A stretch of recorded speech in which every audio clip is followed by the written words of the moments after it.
Welcome in, listeners. It's time for the Slumpbuster Fantasy Football Podcast. I'm your host, Judy Talk Sports, and my guest today is going to be Huseyin Aksu, Mr. Couch himself, the founder and CEO of the Couch Fantasy Football community. On today's episode, we talk about my wide receiver tier rankings. Who am I too high on? Who am I too low on? Stay tuned and find out. But before we do that, folks, it's time to give a shout out to our partner, Caveman Coffee Co. Caveman is a fantastic single source, single origin goodness from a company with impeccable taste and ethics.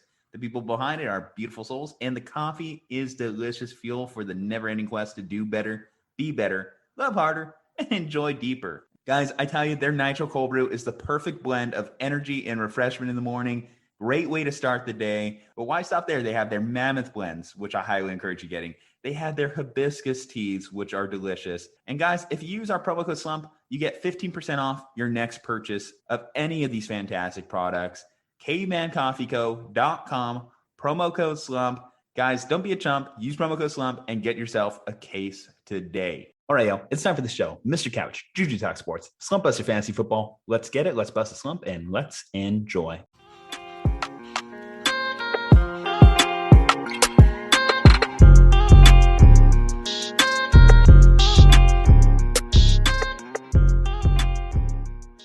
Welcome in, Slumpbusters. It is time to bust the slump, as it is Slumpbuster Fantasy Football time. I'm your host, Judy Talk Sports, and my guest today, Mr. Couch himself, the CEO of the Couch Fantasy Football, one of the coolest people I've had the pleasure of having on. So, man, I'm happy to have you, man. For sure, bro. Hey, we like to have fun. We like to entertain. We like to put up great content, but I'm very competitive. You know, you gotta, in order to have fun, you gotta win too. Diehard competitor here. So yeah, you got to win. That's part of the formula to having fun. I take it you would be definitely down for the Patriot way, the Bill Belichick way. You wouldn't be like the Cameron Marsh coming out.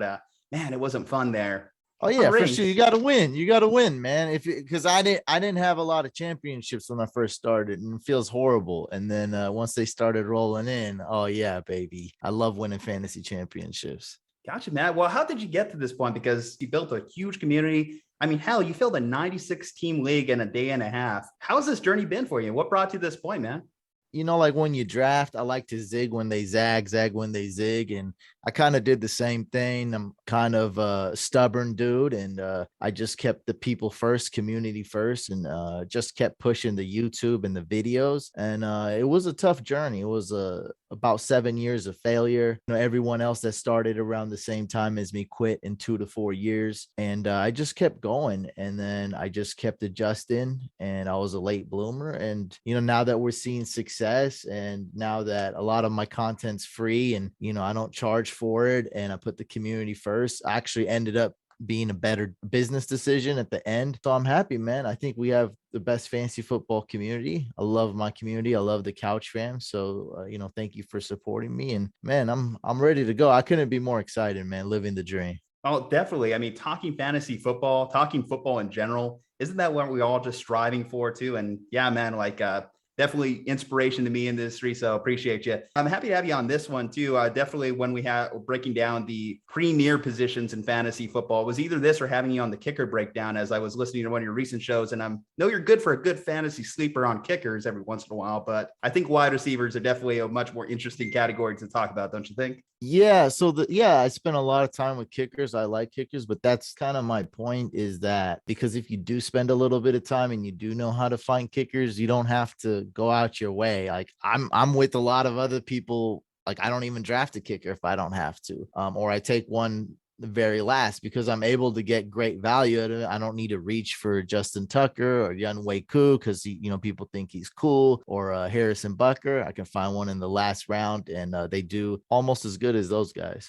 Oh yeah, I've seen people drafting Younghoe Koo like way too high in drafts this year. It's like, people, stop. Last round, last round, and only last round. And like you mentioned, I love that strategy of waiting to not even draft someone at all. Like you can definitely find someone just about close to game time any day. Just see how the week rides out, especially if you're drafting a couple weeks before the season starts. Yeah, I'm picking up guys like Marquez Callaway, Darrell Williams, the Chiefs backup. I'm picking up guys like Devontae Booker, Brian Edwards, maybe even Deshaun Jackson off free agency instead of a kicker. And then you get to see, you know, Clyde Edwards-Helaire, minor injuries. Like, oh, that's that's, kind of cool that I have Gerald Williams. I'm not saying like Gerald Williams is amazing or anything, but I'd rather have Gerald Williams chilling or Devontae Booker, who could be kind of big this year in PPR, to reach for a kicker that I'm going to be stuck with forever. It's way smarter to do what I'm telling you guys, like, go add that flyer, hold them for a few weeks instead of, reaching for a kicker.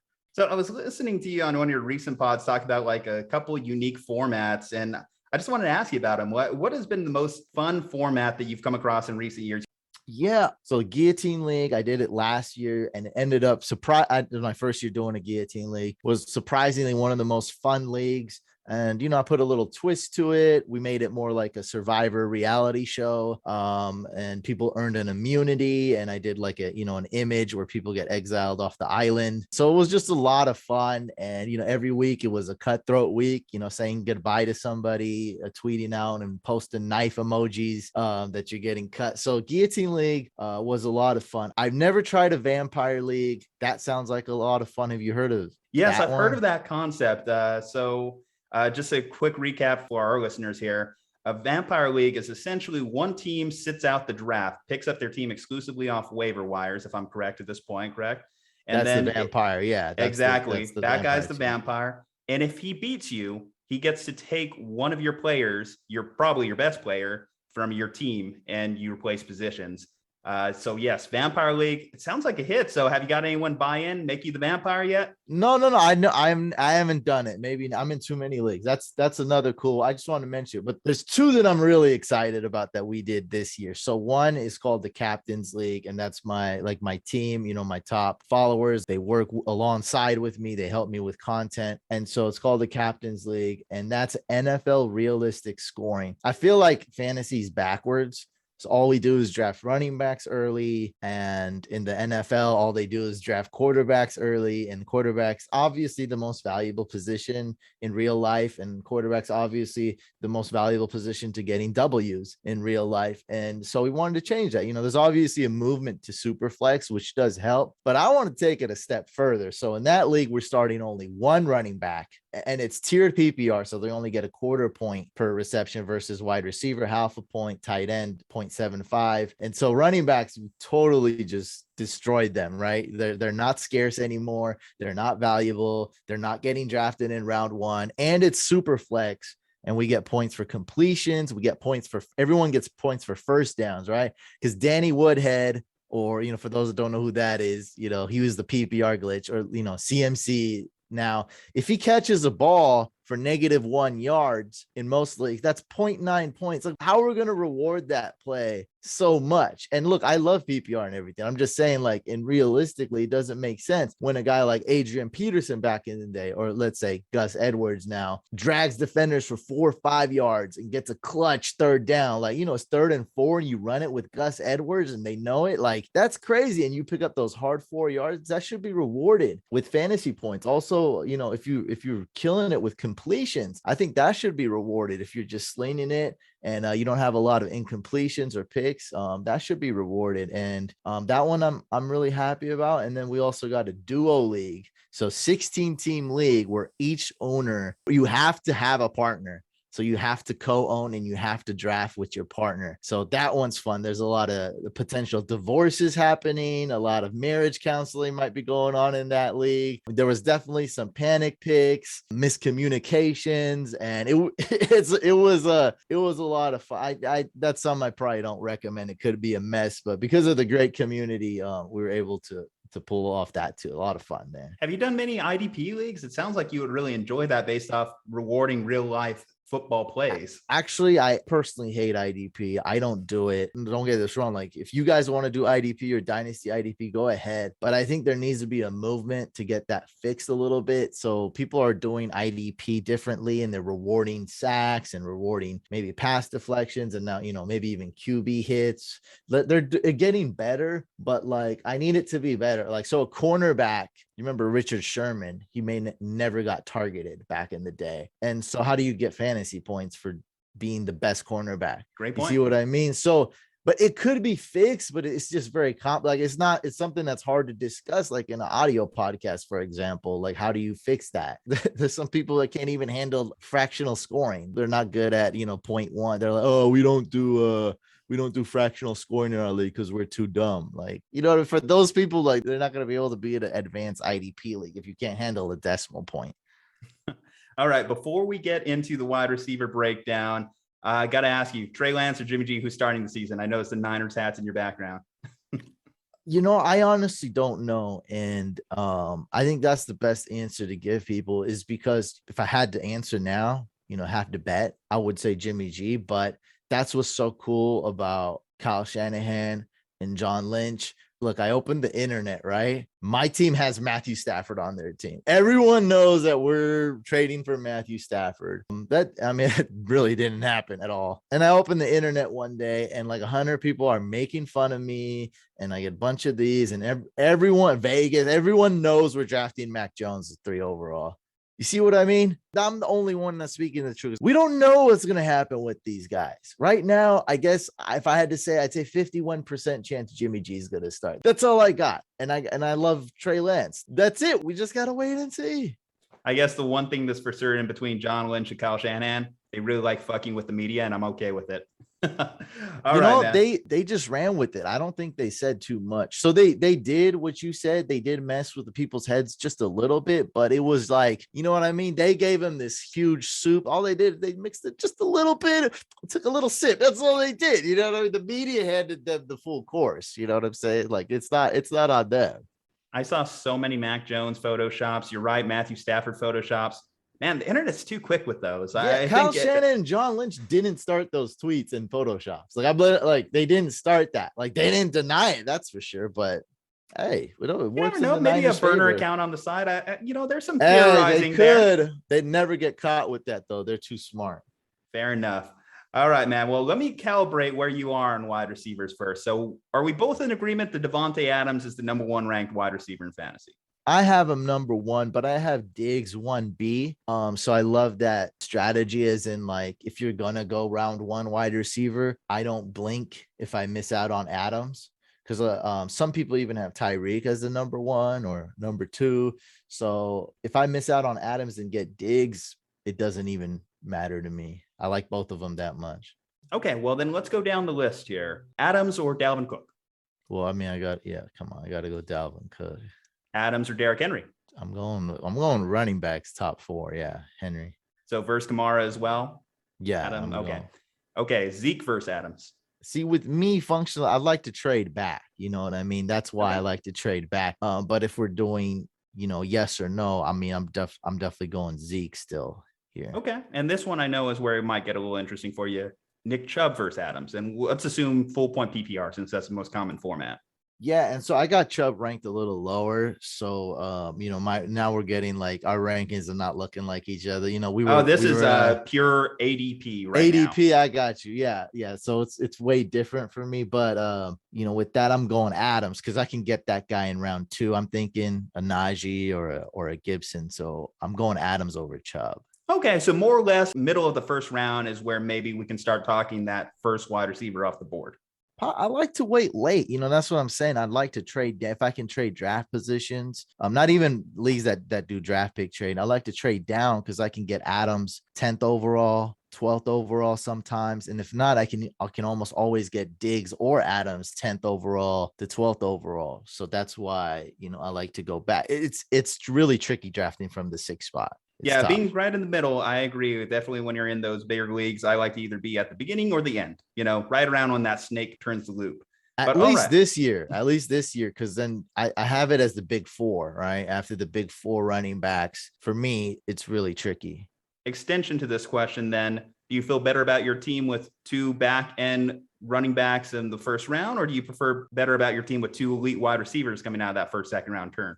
For me, I really don't go 2 wide receivers back to back. It's not terrible, but okay, if you go 2 wide receivers back to back, that means you probably have a mid to late round pick. Okay, first of all, so because you're not drafting a wide receiver like first overall, so you're gonna have to wait a lot, and then there is that chance that no running back falls to you, and so now you're kind of pigeonholed and locked in. And if you're in a little bit of an old school league that only requires you to start 2 wide receivers, I would say that's a huge mistake. Because now, like, okay, you got your wide receivers, but you already know running backs are going to be flying off the shelf. So I like to stay flexible. If I got a late round pick, I like to go 1 wide receiver, 1 running back there. And then you could literally do anything when it comes back to, you can go with a top 3 tight end. If you're late, I don't go QB early, but Mahomes at 3.10, 3.12, very acceptable. I mean, options are all open for you. But if you go wide receiver, I think everyone in the world knows that you're hoping for Montgomery, Chris Carson to somehow fall to you. And they do a lot, but also they might not. And so now you're like, do I draft Miles Sanders? Like, it's like, oh God. Yeah, your margin for error definitely slims down after a certain point there. I can agree with that. Okay, well, perfect. That kind of more or less summarizes how you're feeling about the wide receiver position heading into it. So as you're familiar with Slumpbusters, on the last couple podcasts, we've done a little bit of a different thing with tier rankings here. So to give it a breakdown for you again, set and forget guys. So these guys not coming out of your lineup whatsoever. These guys, you are drafting them. They are locked in. Don't even think about moving that sit button. My next tier down is just gonna be quality starter. So this is gonna be guy that just next tier, like they're not quite set and forget, but 95% of the time they're gonna be in your lineups as well. Just gives that little margin. There's maybe a little bit of a question marks. There may be a little bit of outlier that kind of mark them down the list. Matchup based plays, the name explains the tier. Sleepers, so these guys currently undervalued right now according to average draft position. A lot of rookies, a lot of sophomore wide receivers in this tier that I have.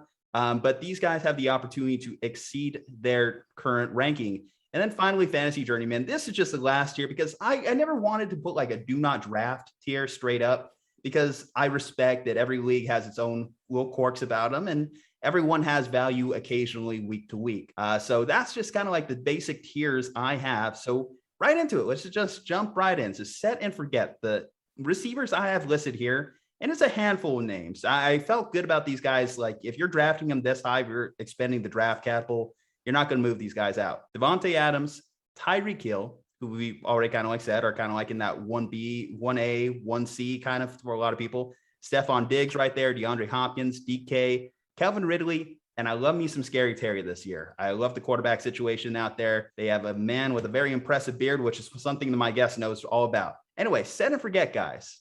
Anyone in this tier that really stood out to you? Anyone you would move down, or anyone that from the next tier down that you move up? Yeah, I don't hate a lot of wide receivers. I feel like you put McLaurin too high, but I still like him. I like his value. So there's not really any wide receivers at all that I hate. Justin Jefferson, though, it's major disrespect to a guy who could possibly be wide receiver 1. I assume you're thinking sophomore slump, but it's like, I don't know, man. I mean, he broke down every single cornerback that tried to get near him. I mean, the man has no holes in his game. So I don't know how he's not up there in that top 7. Maybe a little bit of sophomore regression, yes, but maybe perhaps a little bit of Kirk Cousins regression as well. Kirk was over there sitting around 36 touchdowns, I believe, last year. And I believe if his touchdowns drop off, that could affect his wide receiving core in a little way. So there's a couple factors which kept me from just assuming Justin Jefferson's locked in as that guy right now. And I know certainly a lot of people are drafting him as that guy. And I could totally understand it. Like the next tier down isn't a bad tier to be in, the quality starter tier. The only thing is just I was not ready to just crown him that guy yet. I crowned him as the lead of the elites like these other guys with a little bit more of a proven track record to me of consistency. I definitely want to see what Justin Jefferson does in his second year before just marking him as a locked in, loaded, set and forget guy. I think the only argument you could actually have against Justin Jefferson is obviously he's young. It's a small sample size, but it's like, I can't be afraid of that type of stuff. The only argument you would really have is if the defense focuses on him. And so he's seen double teams all day. And so I really don't, all the other arguments, I really just, I'm not buying, because Adam Thielen was the lucky TD guy last year. If you had to assign that, and he might still be this year if Jefferson does get double teamed or faces the elite corners, and Thielen, his coverage on him is the worst corners. But, as far as the skill as far as, him being, him producing in college and just how he is, the film. I mean, no corner did anything. And then when they did something, he switched it up. He always had an answer to their answer, and no corner was able to do anything. So, I have him at 7. I could have him as high as 6 ahead of Metcalf. But yeah, because it's a little bit lower sample size, because it is Cousins, I'm a little bit scared of that. But, as far as skill, I don't know how he's not as skilled as any of these Adams or Diggs or Ridley. Like, I feel like talent wise, he's on that same exact level. Fair enough. I mean, he posted huge rookie numbers. I definitely could see a situation in which a lot of fantasy owners look at that and have high expectations for other rookie wide receivers coming out because of what Justin Jefferson was able to do. Like I said, he's there. He's directly right below where I have these other guys. As far as stuff like why I have someone like a Terry McLaurin so high, I love what, let's face it, Ryan Fitzpatrick's been able to do for the wide receiver positions on teams he's been in. And Terry McLaurin's already been an elite talent, even with lackluster play at the quarterback position. This does come with the huge caveat, of course, Ryan Fitzpatrick. It's been a while since he's been able to start and finish a season. So it'd be nice to see that in terms of the quarterback consistency there. But, you just look back to whether it be a Brandon Marshall, a Eric Decker, Mike Evans, Deshaun Jackson when he was in Tampa, or even what he was able to do with resurrecting Devontae Parker's career. I think that the fact the guy is pretty much just as close we have as a real gunslinger really just benefits Terry, and I think could put him in that elite tier. Yeah, I have him a little bit lower. I think that Fitzpatrick, Terry McLaurin, that's an ideal pairing. I like it. No, I'm not worried about Fitzpatrick too much. Terry McLaurin has success with everybody, so he should be great. I think that'll boost him tremendously. I think it'll go down just a little bit because now they had no receivers last year, 0. And so this year they actually have a lot with Adam Humphries. They drafted De'Ami Brown.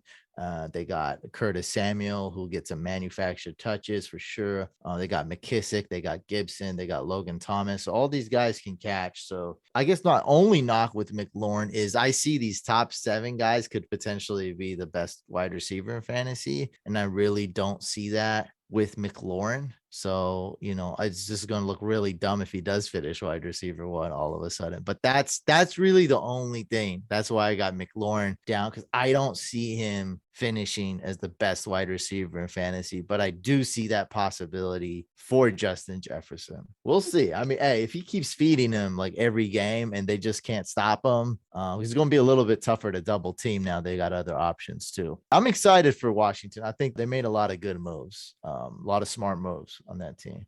Definitely, if Terry could land in the end zone a little bit more, that's going to be a huge jump there. But like you mentioned, I think volume is a big part of the equation. And the fact that I think Fitzpatrick offers him that volume is going to be huge. Obviously, speaking of another guy who's definitely going to benefit from a little bit more target volume, obviously Kelvin Ridley. Do you think that Kelvin Ridley fully takes on that prime Julio Jones production that we saw in years past? Pretty much, yeah, because we seen it last year. So he checked all the boxes last year, and he was pretty decent before that. So he was decent in 2019. So there's really not too much worries with him. How's he going to do as a number 1? Well, we saw that last year, and he did it great with Julio, and then he did even better without Julio. So that, and I was on a team, their defense is absolute trash. There's just less worry with them, as far as comparing him to Jefferson, who I think's on the same skill level. We have a quarterback that, I'm a little bit more comfortable with throwing, Matt Ryan, and a team that's going to pass a little bit more. And we've seen a much bigger sample size out of Ridley than Jefferson. So I got Ridley a few spots ahead. And, realistically, he could finish as the best wide receiver in fantasy. What could really break that tie for you between Adams and Stephon Diggs? Or are they just that close to you that there's nothing that could kind of separate them? No, nothing, man. I got Adams as 1 and Diggs as 2 because you have to rank them. You can't tie them, and they're just that close. Rodgers can't get much better. We've seen him, but just imagine Josh Allen improving even more. That could be scary. Yeah, I love both of them. But I would, if I had to pick one, I'm definitely picking Adams because he couldn't be stopped. They knew it was going to him, and they still couldn't stop him. What was it, 18 touchdowns last year? 18. That I mean, that guy. even if you take away the touchdown, he's still really good. Like that's the thing. Like, touchdowns are, they're always king in fantasy. But yeah, take those away. I mean, he just dominated anyone who tried. Like him and Rodgers were just unstoppable. Good play calling too by the coach, and super elite quarterback play by Rodgers. And Rodgers is pissed this year. He might be, I don't know, it might be better, but not. I can't see him being much better than last year. Angry Rodgers puts up 60 touchdowns, 5,000 yards, just breaks every single record imaginable. Oh, man. I don't see that. Well, there's a reason he's mad at the organization. You do have one extra game potentially, so possibly some records might actually start to fall moving forward. Yeah, never say never. Like, yeah, we have some stud quarterbacks, man. We got Rodgers, we got Tom Brady still. Like, he looks like he's still in his prime. Yeah, it could happen. Mahomes. BB12. Yeah. All right, man. Well, cool. Well, let's move into the next year down. So as we mentioned, you definitely heard his name a couple times. Justin Jefferson. So I have leading that tier right now. AJ Brown is also in there. Keenan Allen, an absolute target monster, consistent. Allen Robinson, CD Lamb, making his appearance in that tier.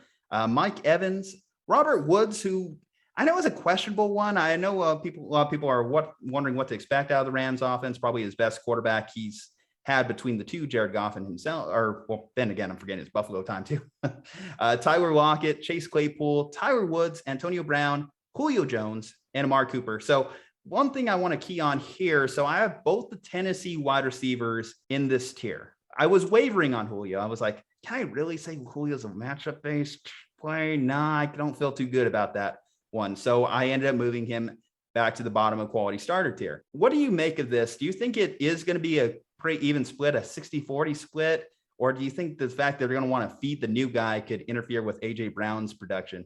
I don't think they're going to do any of that feed the new guy thing. I think they're just going to do what they think is best. Even though it's a run first team, there's enough targets to go around. And I was just thinking about this today. I feel like every Panther is overdraft. Don't count Christian McCaffrey. That's fine. But he can't possibly go any earlier. And he's got Sam Darnold throwing to him. And it's like, C-Mac's going to get a lot of targets. Dan Arnold's going to get involved. They drafted a really nice sleeper rookie tight end. Okay, probably won't do anything this year, but it's a guy I like a lot. And they even have David Moore, who's not going to be playing much, but he was a really good wide receiver 3 for the underrated guys. And Chuba Hubbard, who's amazing, one of my favorite sleepers this year. And so they got like 8 guys to throw to, and it's like all of them being drafted early. And then, Julio Jones, like he's being drafted pretty late. There's only one knock with Julio, and that's if you can predict injuries.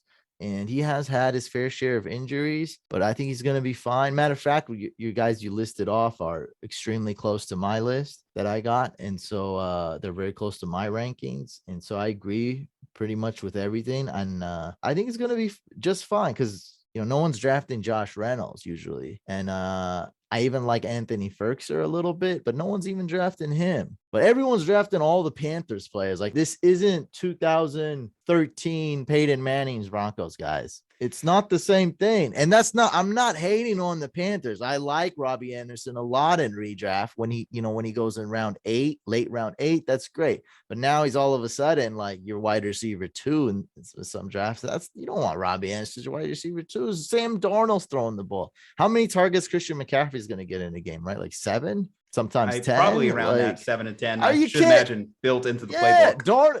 Darnold is not like prime Drew Brees. He's not prime Peyton Manning. He's not Patrick Mahomes. I don't know. It's crazy. But with the Titans, going to really make sure that my point's coming across, there's really only 2 guys you're drafting that's going to catch the ball, right? AJ Brown and Julio. And I mean, we're talking about 2, like, as far as talent, like, oh my God, like these guys they're both great. Like they're both elite wide receiver talents. So Julio Jones, he's old, but he looks young as hell. Like the man looks young. Like imagine an old Julio Jones is still more athletic, quicker, faster, bigger than vast majority of wide receivers in the league. So unless you can predict injuries, I love Julio Jones. He's fallen to round 5 now. I just love it. It's the only guy I'm like really disagreeing on, which I mean, like, I don't really disagree, but like, I think I have Cooper Kupp ahead of Woods just to kind of make a point, as in, like, I think those guys are interchangeable. I think Cooper Kupp could, we go like this with the Rams wide receivers. We go left one year and then right one year. We go left one year and then right one year. And I think like I think I'm going to just give it up that, look, I can't predict it. I think Cooper Kupp is better, but only by a millimeter. Whichever Ram wide receiver you draft round 4, I'll let you do that. And then I'll get the one that falls to round 5. Now, I tell you, that is one superpower that I do wish I had, the ability to predict injuries. If I had that, it would just make fantasy football a heck of a lot easier for me. Even if just one position, just running backs, I'll take it. If it just running backs, yes, that would be the perfect position to be able to predict injuries. And just imagine going into the draft, you just know who's going to get, perfect. I won't do that. Just entire draft strategy. Perfect. But yeah, no, I mean, Robert Woods, he's just been really good the last couple of years. He's been that guy that you could count on as your wide receiver 2 year in and year out. So it's like, try and predict what he's going to be to Matthew Stafford. Ideally, if he fits into what Marvin Jones Jr. was for out there in Detroit, for what Matthew Stafford was, then great. But I agree, like maybe, hey, a target volume monster like Cooper Kupp, I could see outperforming Robert Woods in that respect. One thing, too, I should ask for your opinion on as well. So I have both Mike Evans and Antonio Brown in this tier. And we recently released a video on this, which Bucs wide receiver we think is best. I have Chris Godwin, spoiler alert, in the next tier down. I got to ask your opinion on that, on the Bucs pass catching situation. Where do you have that ranked? Like ranking just those 3 guys? I think people approach this with 2 like egos. So one is we like to think we can predict stuff very accurately, but in realistically, at least half our predictions are wrong. I'm not talking about you, me, and like anyone who plays fantasy. If you look at your draft board, if you get 7 players out of 16 right, you're probably going to win the league. So that's less than half. You know what I mean? So you got to realize we're only going to be right about one out of 3 times, 1 out of 2 times. That's it. And then the other thing is, we always like to think of it like it's from our point of view, like the world gives a crap about our draft board and who we like and who we're drafting. Bruce Arians doesn't really care. Tom Brady really, I mean, when you talk about people that don't care, like Bill Belichick, he really doesn't care. None of these guys care about our fantasy teams, and especially Bruce Arians' offense with Tom Brady really doesn't care about our team. So whoever is striking, whoever is open is going to have the ball. And I love Tom Brady this year. I think he's going to put up 5,000 pass yards easily. But knowing who's going to be good week to week, it's going to be tough. And all I know is that there's plenty of wide receivers in the C. I don't need to go robust RB. I'm not an old school guy. This year, I'm changing up. I don't need robust RB. I just told you I could go wide receiver round 1 easily and get a guy Najee, Gibson. Sometimes even Chubb falls around 2. Like I'm fine with a round 2 running back, and I'm staying flexible. But now we're in the range to where it's like, I don't need any of these wide receivers. I don't need a Robert Woods. I don't need these guys. Like, they're not going to make or break my team because there's so many of them. And so what I've done, I like to call it functional advice, advice that, we can have our rankings and our tiers and all this, but like, we want to win your league though. That's the thing. You want to draft well and to win your league. So I just feel like, man, I'm usually taking Antonio Brown at the value he's going. If he's mentally unstable or he gets another lawsuit or arrested, all that is baked in. And he showed that he's actually, a perfect character when he's with Tom Brady, Belichick, Bruce Arians. And then, we see wide receivers that are like the worst with the Raiders, like Randy Moss and AV. So he's been pretty good when he's with Brady. Like, he hasn't been acting up or not. But all that is baked into his price. And I feel like all 3 are pretty much just as good. Like, they're all the same as far as fantasy points. The only thing that's different is, one guy's going to get more TDs, one guy's going to be more consistent. But as far as value, it's got to be Antonio Brown going in round 8. He's kind of risen to round 7 a little bit, but I mean, round 8 for a Hall of Fame talent. Now, will he get into the Hall of Fame? I don't really care. I'm not a Hall of Fame debater. I don't care about a lot of debates, but he's Hall of Fame talent though. That's undisputable. One of the best wide receivers we've ever seen in his prime. And he was pretty good last year. And the stats back it up that he was only like 7 millimeters, like worse than Godwin and Evans once he was acclimated to the offense. So, hey, that's who I'm taking. And I honestly don't care where you got the other two ranked and where they're going. I don't tolerate Mike Evans slander, but I also don't I'm not in love with Mike Evans either. So I frankly don't care. I could get T Higgins 2 rounds later. I got T Higgins in plenty of leagues. Like, I'm good, right? Like, I'm fine. It's wide receiver. I can go get one. I can find one. No, I did agree that it is definitely a value-based play when it comes to Antonio Brown. The fact that you are getting him a couple rounds later than the other two guys, huge. And I don't know if he's a Hall of Famer. Let's not. I mean, exactly. You got to say 3-4. Right? 3-4, not 2, yeah. 3-4 rounds later. I said a few. I said a few. You said a couple. I just want to make clear that those guys are going round 4. Antonio Brown's going 7-8. Like, that's woo. Come on, that's cheap. That's like 72% off the price tag. Oh my God. Well, he's a fantasy Hall of Famer for certain. Let's go a tier down here. So let's talk about these matchup based plays. So a lot of mixed baggage here as far as the guys who could be higher, could be lower. So starting off, I mentioned Chris Godwin's here, Cooper Kupp, based off your Robert Woods ranking. I assume you probably move up. We have Deontay Johnson, Brandon Ayuk, Kenny Golladay, Odell Beckham Jr., Jamar Chase, T. Higgins, Juju Smith-Schuster, DJ Moore, Robbie Anderson. So both the Carolina Panthers here. As you mentioned, I'm a little unsure what to do with them myself. Sam Darnold kind of gives me the heebie-jeebies here. Deebo Samuel, DJ Chark, Brandon Cooks, Will Fuller V, Jarvis Landry, Mike Williams, and Corey Davis there. So let's start off here. So we mentioned the Panthers wide receivers. Are we convinced that Sam Darnold is better than Teddy Bridgewater? No one's convinced of that. I mean, is his upside Kirk Cousins? So I feel like in a good realistic scenario, he's Derek Carr, who's a solid real life quarterback. Nothing amazing though. Great coach though. I mean, I like their system. I like their players, I like the coach, but it's Sam Darnold. And I'm just reading the draft board, right? You know, we're putting price tags on these draft picks here in fantasy. And like I'm saying, like, what are you communicating to me? You communicate, because I like Terrace Marshall in Dynasty. There's just not enough to go around. And the quarterback, who is Sam Darnold? I mean, let's think of good case scenarios like Derek Carr. I mean, absolute best Kirk Cousins. Like, is that like, who is this guy? And I mean, so that guy's supposed to produce 3-4 fantasy studs. Like, Vikings is a cool comparison because C-Mac and Dalvin are going right at the same spot. And then they have a couple wide receivers and a sleeper tight end. So that's a kind of good comparison, but the stars have to really align for Sam Darnold to be as good as Kirk Cousins. I think that's going to be really tough. And I think Kirk Cousins has better receivers. Yeah, man. You know, like I said, Robbie Anderson, a guy I like in redraft, but it's got to be round 8. Why would I need to reach for Sam Darnold's number 3 option, right? We project him. C-Mac, definitely. DJ Christian McCaffrey, Moore. hands down, number 1 there. Yeah. And so, yeah, that's the thing is I'm not hating. Don't take this wrong, anybody listening. I'm not hating on Robbie Anderson. I'm just saying he's a wide receiver.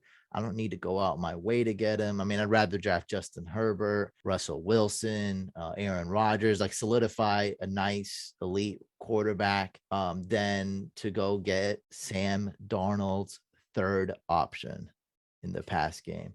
That does not sound sexy to me. How is that? You know what I mean? His perspective. Put it like, oh, he's had, what if he was, he's the chemistry he had several years ago. Okay, yeah. That's great. But that's when Robbie Anderson was the alpha wide receiver. It's the same as Will Fuller to me. Like Will Fuller last year, you know, he juiced up. You know, that's why he was probably healthy. Let's face it. It's not a crazy conspiracy theory. The only season he's healthy, he was juiced up. He's the alpha wide receiver on the Texans. And his quarterback is another guy who's like borderline Hall of Fame talent-wise, Deshaun Watson. Now he's going to the Dolphins, much more crowded. And his quarterback's Tua, which isn't even a poor man's Deshaun Watson. So, yeah, Robbie Anderson is good. Sam Darnold and him do have chemistry. You know, it's been some time. And Robbie Anderson is not, you know, he was like Will Fuller on that team when he was doing well with Sam Darnold. Now he's not. Like there's DJ Moore, there's Terrace Marshall, there's Dan Arnold, Tommy Tremble, Chuba Hubbard,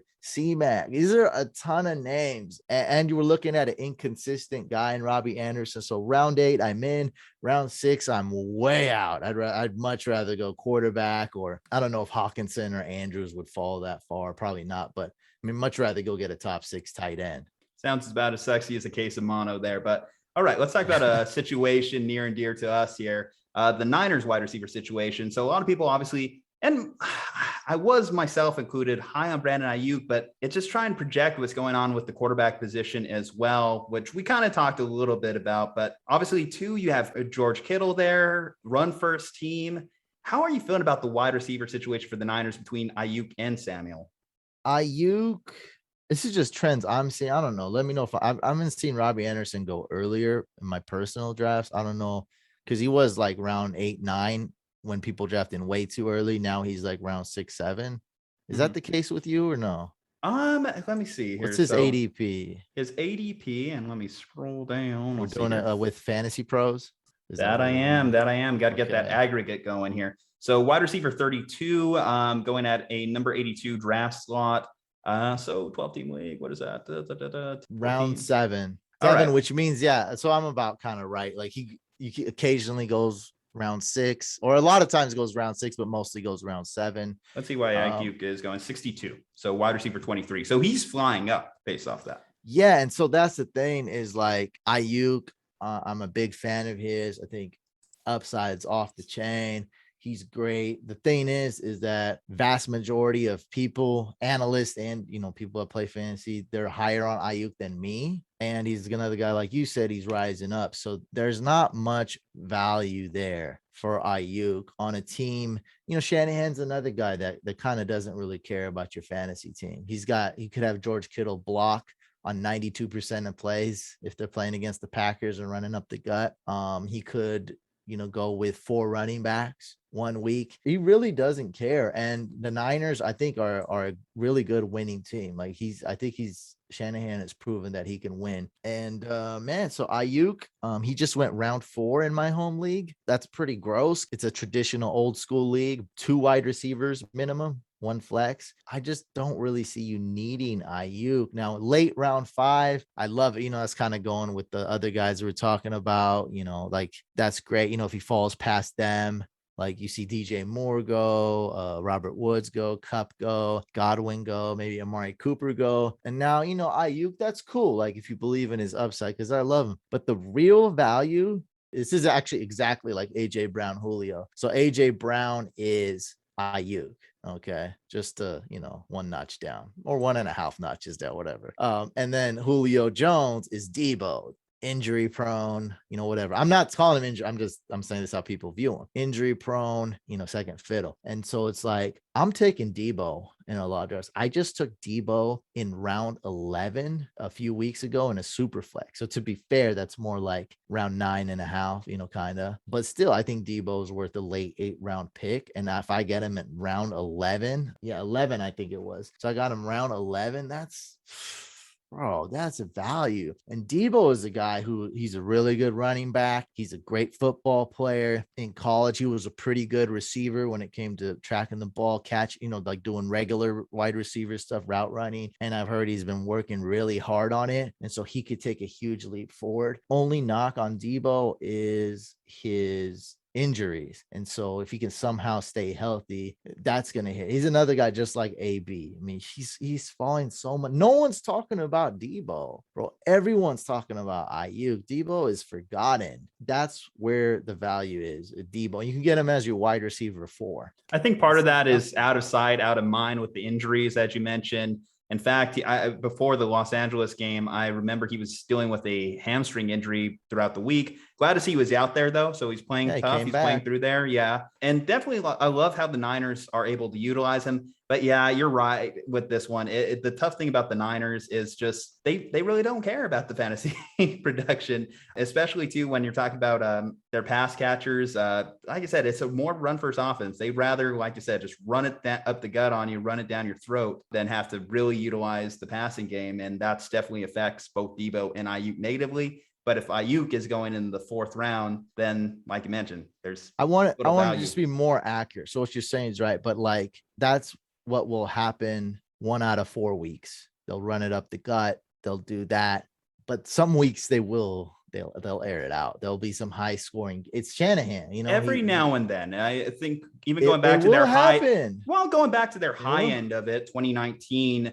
Definitely like the Saints game, the Cardinals games. I'm trying to think of like Jimmy G's best performances that year. I mean, last year the quarterback production was god awful there, so it was hard to really say which was our best weeks.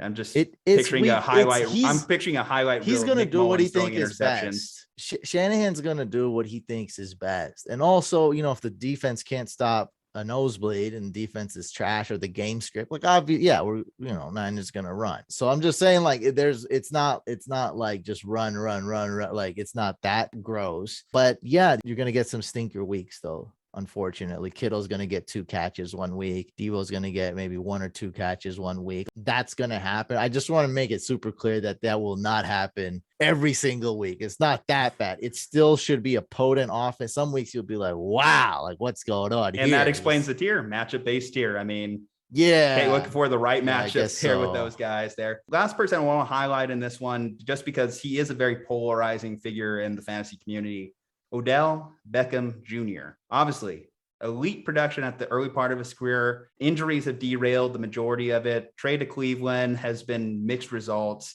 A little bit more inconsistent, and that's why inconsistent kind of lines up perfectly with someone I would consider a matchup-based player. Do you think we'll ever see elite Odell again?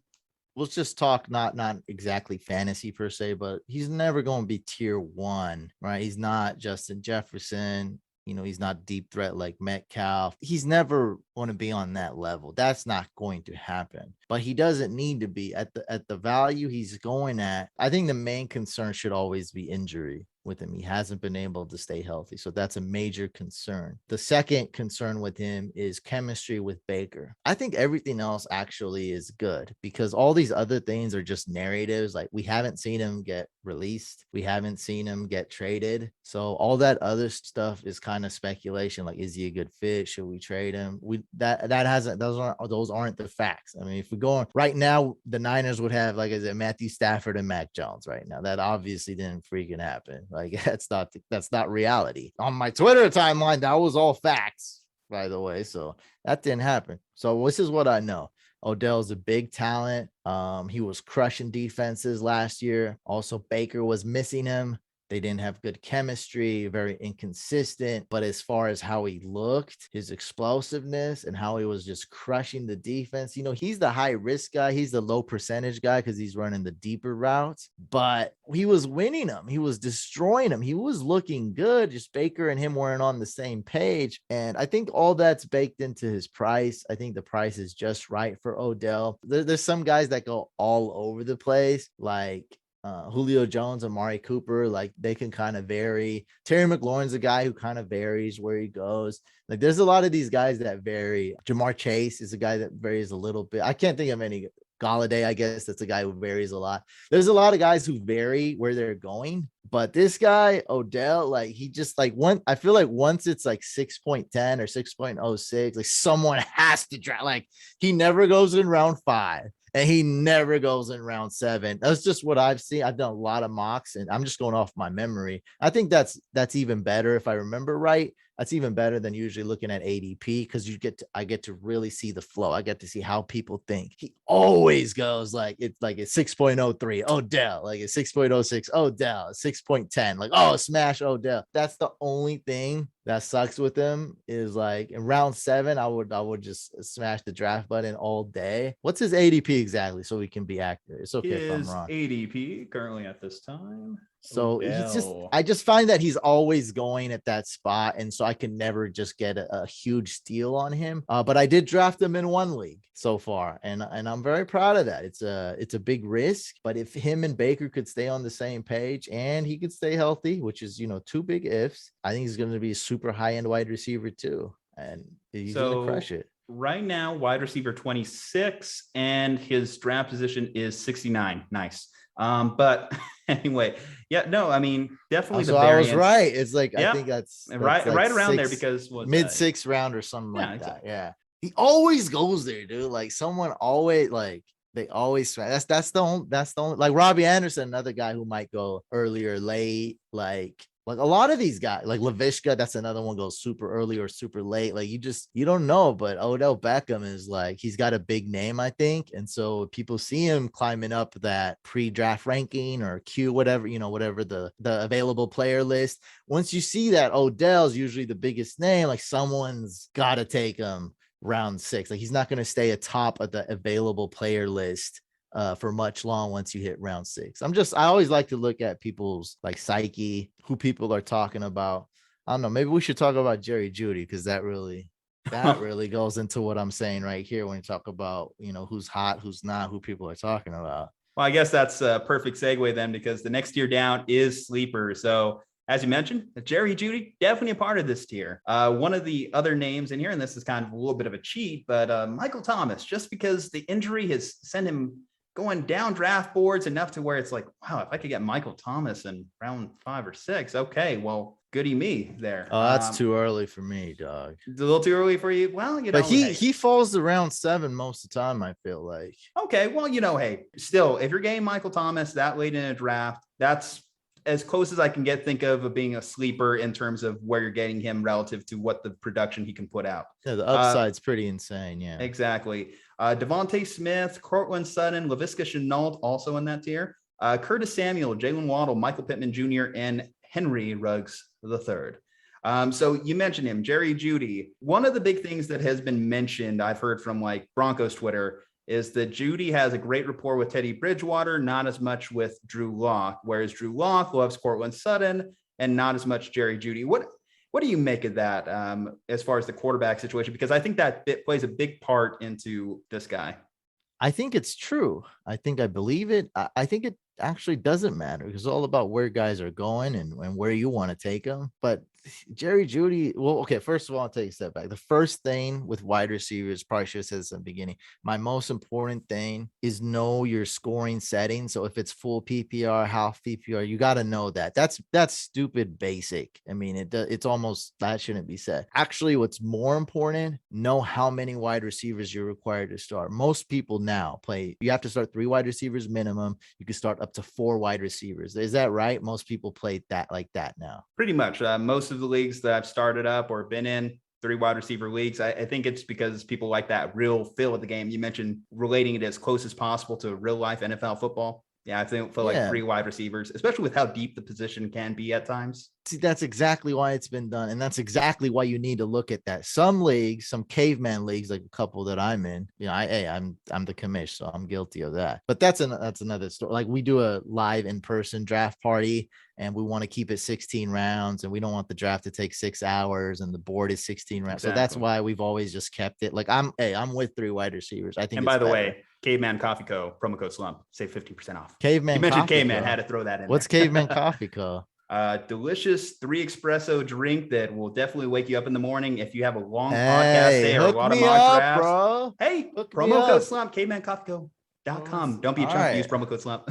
Let's do it. Hey, I'm gonna do a little caveman in the morning. It'll get me going. I'm gonna try it. I'll let for you sure. know. Mammoth blends. I got one of their hibiscus teas in the back. Personally, though, I mean, just the black nitro blend. We're going off on a tangent here, but I'll way do more. that. All right. No, don't worry. We'll really bad. All right. So that's the biggest thing you need to absolutely look at. Are we starting 2 wide receivers in this league? And look, I know most people listen. I'm like, shut up. Everyone does 3 wide receivers. Look, leagues vary a lot. Okay. Like some do double flex, some do triple flex with super flex. So you got to know this stuff, and not everyone does full PPR. So now it's so different. If I'm in a dynasty league, that you have to start 3 wide receivers PPR. That is so much different than a redraft league where you only have to start 2 wide receivers, even if it's PPR. Wide receivers, they last longer. You like drafted them earlier, like in Dynasty, and you need to draft them early because you need at least 3. You ideally want to start 4. And so now Jerry Judy, back to him, This is really getting, like, if you're in a league with 2 wide receivers, and bro, I'm not exaggerating. This is probably the player that's been most talked to amongst fantasy analysts that I've seen. And I think it's because of the dynasty factor. Oh, trade for him in dynasty. So it started like super early. I think I seen this in January, February. So it already started, and then everyone got on board. I like Jerry Judy. I've always I liked him as a prospect. I still like him. And so I've literally haven't met anyone that doesn't like Jerry Judy. Now, in all the drafts I'm doing, Judy's going ahead of Cortland Sutton even. I don't care what these stupid, like, if you find some dumb ADP, don't even tell me that. Because there's like this one ADP that shows like Melvin Gordon's going like 5 picks after Javonte Williams. Not in any of my leagues, bro. That ain't freaking no one's drafting Melvin Gordon early in any of my leagues. So Jerry Judy's going ahead of Sutton in most leagues, and every single analyst is talking about him. It's frankly to the point I don't care. I don't need to draft Jerry Judy because you're gonna have to reach for him to get him. Now, if you love him in Dynasty, that's totally different. But man, just going with the public consensus and what everyone's talking about, I'm going a little contrarian here. And if I can get Cortland Sutton in round 7 or 8, I'd rather just risk it than having to get Jerry Judy early round 7 or something. It's like it's starting to not make sense to me. I don't know. But that's the thing, is I still do like Judy. All I'm urging really is people that shouldn't overpay for a Broncos weapon. That's all I'm saying. Value-based drafting is just the essence of a championship team. I agree with you in that respect.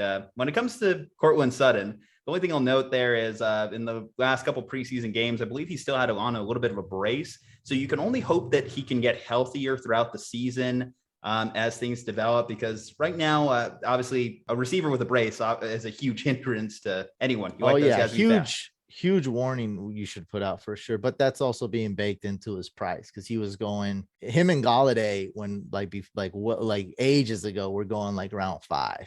And so now Cortland Sutton is falling to round 7, 8 sometimes. I think it's baked into his price. There is injury concern. And then you know what? He can just flex, that brace falls off. It's like an anime cartoon. Like he just goes ham and just crushes it. And he starts catching everything like he was 2 years ago. And then he'd be like, oh man, I really should have drafted him, at 7.09 when I needed and it's not even going to be a wide receiver too. You know what I mean? Like, you're in some drafts, you may not even need to start him week 1, kind of like Deebo Samuel. That's why I like him. So definitely fair warning there. And then when you talk about value-based drafting, oh my God, it applies. Once you get one stud wide receiver, it applies to wide receivers a lot, because there's a lot of wide receivers in the sea. Why reach for any wide receiver after you have your first 1 or 2? Now, if it's 3 wide receivers, a little more important to get your wide receiver. If it's 2 wide receivers, who cares? You don't even need a second wide receiver, really. Like, I mean, I'd just go with more of that mentality, because once they zig, I'm going to zag. I'm going to get all those guys we're talking about here. I'm going to get Michael Thomas in round 8. I'm going to get the other guy I love, Devonte Smith in round 8. Oh my, he's rising up the boards. I think Devonte Smith is going to outscore Jamar Chase this year. And I've been saying that, not just with the recent news, but you have 1 receiver on the Eagles and you got 3 receivers on the Bengals. I'm oversimplifying it for sure. And I'm saying there's 1 guy on the Eagles for sure. And there's plenty of guys on the Bengals, and Jamar Chase has been out of football, and Devonte Smith is being slept on. Slim Reaper, baby. I'm thinking 1,100 yards this year, minimum, for Devonte Smith. You don't believe in JJ Arcega-Whiteside out there in Philly? Jalen Reagor coming on strong in year 2. Well, look, Jalen Reagor has a little bit of hope, way more hope than a guy like Denzel Mims. But JJ Arcega-Whiteside, hey, we got to give it to the fantasy community. Now, I'm just assuming you're on every fantasy analyst thought that was a crap pick. And I just don't picture you a guy. Hopefully you weren't on the JJ No, Arcega I was not. Yeah, that's one thing we got right. We're like, what? Who? Why? Well, even then, like, Wentz liked to use the tight ends more, so it was hard to buy into any of the wide receivers. And then Howie Roseman, now that track record at wide receiver. Hopefully Devonta Smith breaks it, because Philly fans are ready to just throw him on a woodpile right now. I'm telling you guys, this guy's a star. I'm telling you guys right now, Devonta Smith, don't be afraid to take him in Dynasty. I got him 6 overall in Dynasty rookie draft. He even falls to 7 or 8 sometimes. They're talking about variance, rookie Dynasty drafts. Devonta Smith goes 2nd or 3rd rarely, and all falls all the way to 8. Like that's the biggest variance you'll see in dynasty drafts. I'm telling you guys right now, draft Devonte Smith. He's great value. I think he's rising up the ADP a little bit. Jamar Chase is going down. You were talking about the Watson rumors too in regards to him a couple weeks ago, right? Yeah, that's another thing. I have no idea what's going to happen to Watson, but I did hear a report about some loophole that they can't interview him if he's under criminal investigation. And the criminal investigation is going to take a long time. It's going to take like a year or several months. And so they have to, but in the league, they have to interview. The league can't interview him. The league has to interview him in order to put him on the exempt list. So because of a loophole, he might be out there. And yeah, I mean, that's just a huge bonus. Like I'm just assuming 100% it's going to be Jalen Hurts and, backing him up. Joe Flacco, baby, who's looking great. He's looking nice. He's looking like a rejuvenated man out there. But yeah, anyone could hit a deep Deshaun ball. Watson. Yeah, he could maybe throw a deep ball still. He was pretty good at it back in the day. Torrey Smith. So yeah, and then if you get Deshaun Watson, I don't know what's gonna happen. I don't know. That 1,100 yard prediction is gonna seem probably stupid. Okay, one last question here on the sleeper tier. Sophomore wide receivers, Laviska Shenault or Henry Ruggs III. Who's gonna have a better season? I'm a slightly hater on Henry Ruggs. He's going at a decent spot, but so I have to say Laviska is a much higher floor, so I'm gonna go with the safe answer. Okay, fair enough. And then my last year, I only really had 2 guys here. It was just guys that, to be honest, I'm not that interested. Just a fantasy journeyman. I could see these guys on multiple benches throughout the year, kind of rotating out. Michael Gallup, Marquis Brown, not sold on the passing game out in Baltimore. Don't think it helps that obviously they went out there to acquire Bateman in the draft this year. I think it just hurts also him. Michael Gallup, Sammy Watkins. They drafted Duvernay out there. Tylan Wallace. Gosh, I forgot. Exactly. And then Michael Gallup, just obviously the third wide receiver on that team. Yes, I do think that from time to time they'll have a big game just because the Cowboys offense will be electric, but it's going to be so hard to predict that I don't think anyone can feel comfortable about where Michael Gallup's going to go. But other than that, man, just any closing thoughts on the wide receiver position? Let's talk about these two. This is a good topic. So okay, Michael Gallup, I loved him. Are you familiar with the Throne League that I'm in? Can you give me a full breakdown on it? Yeah. Because I'm not sure on the rules, breakdown, everything. Smitty came up with this idea. It was community versus community league. So just in short, I basically put up a poll. We have a war room and my followers vote on every pick. Every pick is a real war room, real debates, voting, scouting, and we spy on each other like, hey, go look at this guy's rankings, which is great because it's boosts our interact, it gets more views on your page. And so we had the whole, it's a real war room, and then we vote on every pick. So basically all I'm bringing that up is because we drafted in June, because it takes, it's just scheduling wise, that's the best time to do it. It takes 2.5 weeks to do it. And it's a lot of work because you have to run a war room. And Michael Gallup went 11.01 or something. See, that's where I loved him. I'm like, look, Dak, if he can stay healthy, he's going to throw for 600 million yards. Gallup is a great value. He doesn't even need to be anywhere near your starting lineup. And so I feel like that's a great value. But then right after that, not saying it's related, but just around that time, people start talking about Gallup. And so now he's being drafted in round 8. And so now I have to hit the stop button because, like you said, and now I'm looking now it's outweighing the cons. The cons are big, which is what you said to me was just noise when he was going round 11. You're like, all right, he's going to be inconsistent. He'll put up 3-4 really good games, and I'm like, whatever, bro. That's still he's going round 11. Are you kidding me? Now he's round 8. I'm like, yeah, stop.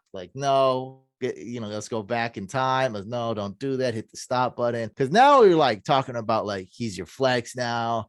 You have to start him. And it's just no bueno. It's not good value. It's not. Hollywood Brown. Okay. So at some point he's good value, but I'm going to admit it. I drafted him in round 13 in my home league, and I didn't even like it. So there's just you can't get him any later than that. I literally went, I think Marvin Jones round 11, Cole Beasley round 12, and Hollywood Brown round 13. And I still wasn't satisfied. I was still hungry. It wasn't even an appetizer to me. I was like, oh God. So that's how we're feeling about Hollywood Brown. Even in round 13, not a great step. This is a guy that's going to take up roster space on my roster. It's unfortunately it sucks because like Michael Gallup, he will have 2, 3, 4 good games. And most weeks they're gonna try to run the ball a lot. And if they throw, they have other options. There is a little bit of hope though. I think Mark Andrews saying like, all right, man, he's more ripped, he's more ready to go, this and that, but just too many things, too many miracles, I'd say. Very unlikely scenarios have to happen for you to get excited about Hollywood Brown. Too many things have to happen with the Ravens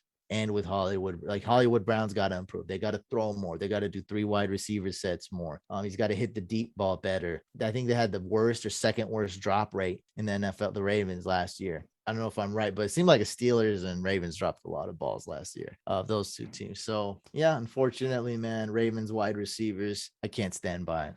It sounds like, yeah, when you have to ask yourself 3 or 4 questions that detour you from picking a guy, that should be the marker. Like, yeah, I'll just let someone else draft the headache.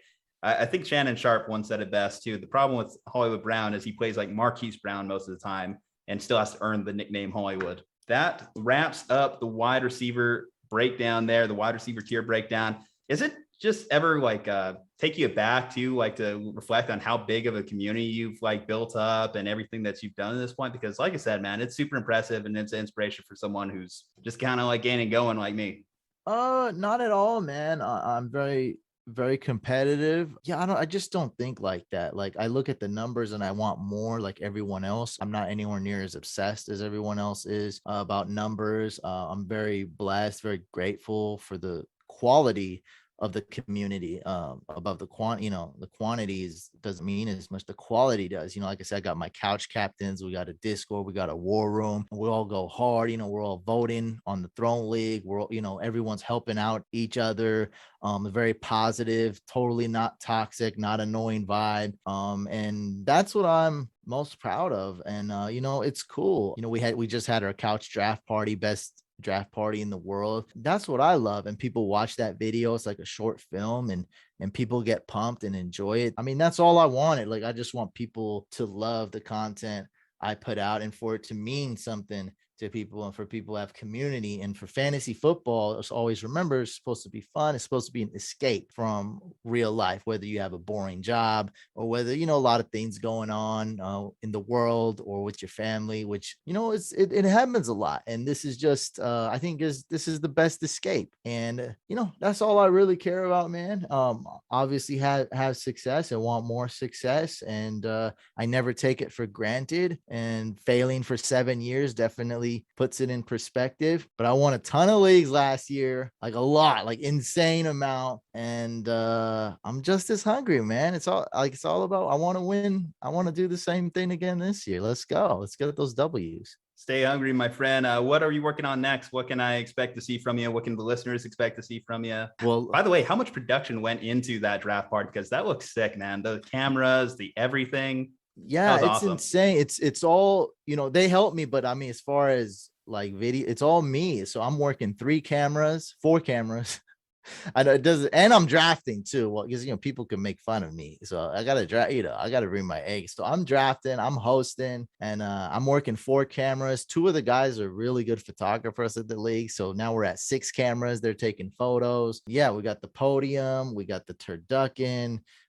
This year we had a lot of surprises. Everyone got a special bottle. Like, it was insane. So guys, make sure you go check it. It's a lot of fun. Everyone likes that video. So please check it. I do it for you guys. Like, I hate humans.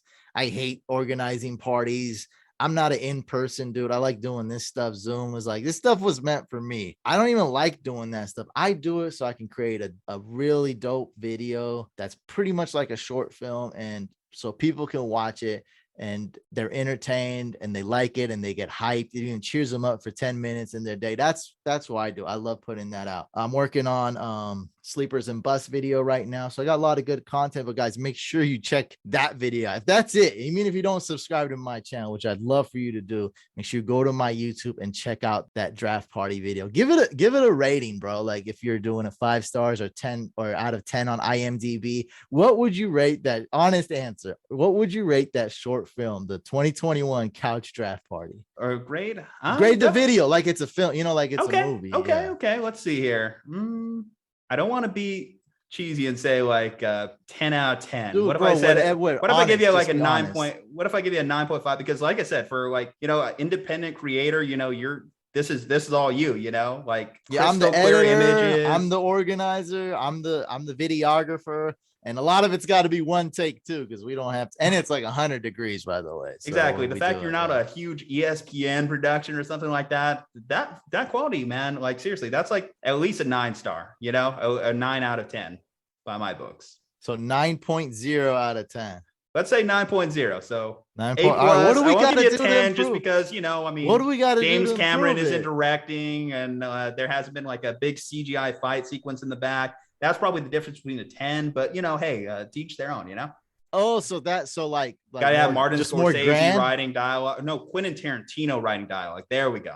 Was no dialogue. I'm talking about real. But you just mean like even more grand. Like, so if I were to somehow like put like 20,000 or 50,000 on it, then it would be, that's what exactly. You're saying. It has to have at least a $10 million budget. God. Probably more than what Suicide Squad made an opening weekend. I'm actually really sad about that one, but you know, what are you gonna do? Hey, okay. I respect your, so you're basically saying for me, it's pretty close to perfect for what I had. But if I had like a unrealistic budget, you think it would get closer to that 10. I got you. Yeah, what they used to invest in the league every now and then. When remember that show? That was a good show. Oh yeah, everyone. A lot of people that didn't play fantasy liked that show, so it was a very good, successful. It kind of petered off after the end. Once Taco started getting too weird, and Andre started getting too weird, and Ruxin started getting too weird. Basically, anytime you see a show and their characters start getting a little bit too much for their character, yeah, that's when you're. It's hard. After season 4 or 5, it's hard to write for this show. And I think, did that go like 7, 8, something like that? I don't know what it went. My thing is, how did they just have all this access to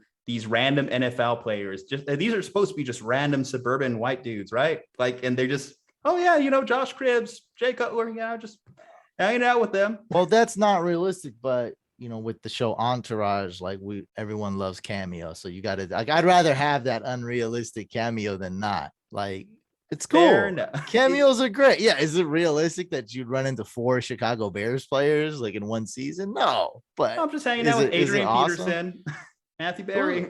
It was cool. Yeah, that's awesome that they got that they have cameos like that. It's not, yeah, it's not realistic. Hey, I'm for a cameo. It's a fun show. Look, I'm not looking at the realism. It's totally unrealistic. I love I'm a sucker for cameos too. I mean, the Entourage movie was absolute garbage, but you know, they had 80 cameos in it, and it kind of made up for it. Like, it's like, hey, cameo central, baby. All right, guys. Well, Slumpbusters, the Fantasy Couch. Check him out. Check out all the projects he's doing, and definitely, like I mentioned, check out his draft party video there. Amazing quality. At Slumpbuster Podcast on IG. Check us out. Make sure to hit that subscribe button. Leave a 5-star review for us on iTunes. At Slumpbuster Pod on Twitter. Don't be a chump. Use promo code SLUMP at cavemancoffeeco.com. Yes, cavemancoffeeco.com. Promo code SLUMP. Stay safe, happy, and healthy. And we'll see you on the next one.